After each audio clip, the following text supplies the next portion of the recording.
I have to make a comment about the recent confirmation by the Betting, Gaming and Lotteries Commission that they will be ending their sponsorship of the cash-rich and prestigious Diamond Mile Race Day at Caymanas Park, citing the crippling expenses involved in the staging of the 5-year-old event. To my mind, this development encapsulates what is wrong with the Jamaican racing industry.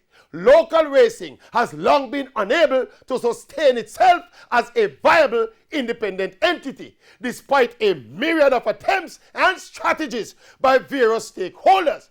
And this is what is manifesting itself again with the now imminent demise of the Diamond Mile.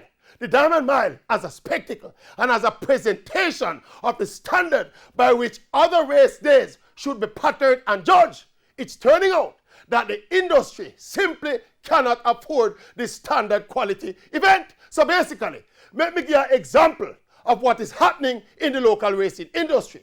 And this is no disrespect to the stakeholders and the people who love and support racing. It's just a simple economics of it.